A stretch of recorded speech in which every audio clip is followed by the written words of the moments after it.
prabundu nuo miesto garsų, nesibaigiančio automobilių srauto, pėsčiųjų šūkavimų, tolumoje sklindančio sirenų ūžesio. Dar viena diena, dar vienas triukšmo, tapusio mano gyvenimo fonu mišinys. Tačiau šiandien ieškau kažko kito, kažko, ką gali suteikti tik ramybė.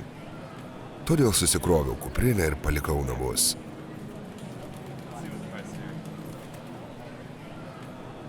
Miško takas. Kelias tarp pasaulių, laukinių miškų ir šnabždančių laukų. Tiltas jungiantis Lietuvą ir Lenkiją. Čia kiekvienas žingsnis tai istorija. Kiekvienas įkvėpimas nepaliesto žemės skonis. Jei įdėmiai įsiklausysite, išgirsite, kaip takas kviečia, vilioja į savo paslaptis. Kviečia pasivaikščioti ten, kur gamta kvėpuoja laisvai, be laiko. Kai tik batai paliečia taką, tarsi įžengiu į senovinius prisiminimus. Miškas supa mane, tankus ir gyvas, o oras kvepia pušimis ir sakais. Medžiai stūkso aukštai, tarsi katedros kolonos, o po jais samanų kilimas sušvelnina kiekvieną žingsnį. Čia tylu, bet pilna garsų, lapų šlamėjimas, paukščių giesmės, vėjo šnabždesys nešantis pasakojimus. Grožis čia subtilus, jis švelnus ir kviečia mane eiti. Iš šešėlio į saulės šviesą, iš tankių medžių į atvirus laukus, kurie driekiasi tiek, kiek tik akys mato. Šalia manęs vingiuoja upės, kurių vandenys spindi, gaudydami šviesą. Akimirkai sustoju.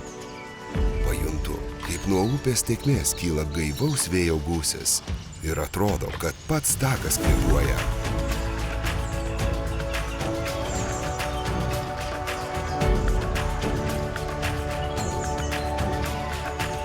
Būna akimirkų, kai jaučiuosi esąs kažko didesnio, kažko, kas pranoksta laiką dalis. Einant taku mane pasitinka smulkus kaimeliai, miško proskynos, piliakalniai, apžvalgos bokštai, atodangos bei tiltai.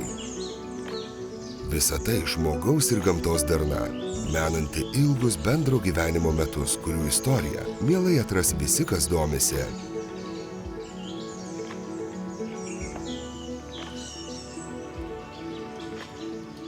Artėjant prie Lenkijos sienos, kraštovaizdis keičiasi. Iš miško atsiveria dirbamos žemės ir kaimai. Šalia kelio tyliai stovi senovinės koplyčios, primenančios, kad šis takas matė daugiau, nei galėtų sutalpinti vienas gyvenimas. Čia kertama 2 valstybių siena, kurios kvėpuoja tuo pačiu oru ir turi tas pačias šaknis.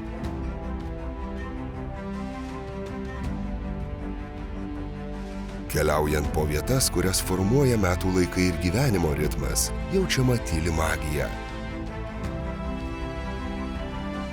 Laukai, kurie kaip antklodės driekiasi po atviru dangumi. Netoliese lyg veidrodžiai mirga ežerai, atspindintys akimirkos ramybę. Valtyse sėdi žvejai, kurių meškerės vandens gelmėje laukia laimikio.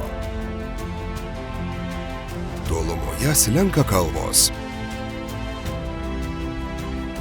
Karvės ramiai ganosi atvirose ganyklose, o jų varpeliai skleidžia švelnią, ritmingą muziką. Už kalvų kaip lobiai iškyla maži miesteliai, gatvelės, aikštės ir tolumoje horizonte išdidžiai stūksantys pilių siluetai. Grožis čia slypi tyloje, kiekvienoje neišsakytoje, neskubioje žemės akimirkoje. Miško takas tai kelionė per šnabždesius ir dainas. Kelionė per 2 šalis, kurias vienija grožis ir gamta. Kiekvienas žingsnis tai prisiminimas, kurį išsinešiu su savimi.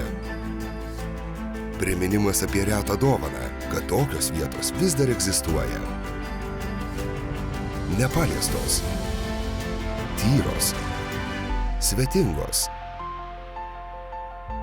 Taigi tuos, kurie jaučia gamtos trauką, kurie trokšta ramybės ir paprastumo, kviečiu pakeliauti miško tako maršrutu.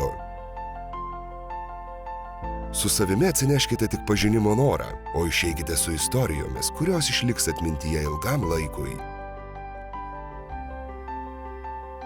Nes čia, tarp Lietuvos ir Lenkijos, jūsų laukia laukinis ir gražus, nesenstantis ir tikras gamtos pasaulis.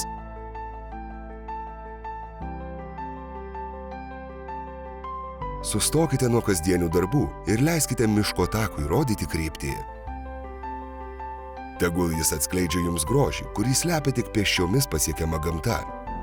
Grožį skirtą pajusti, prisiminti, puoselėti.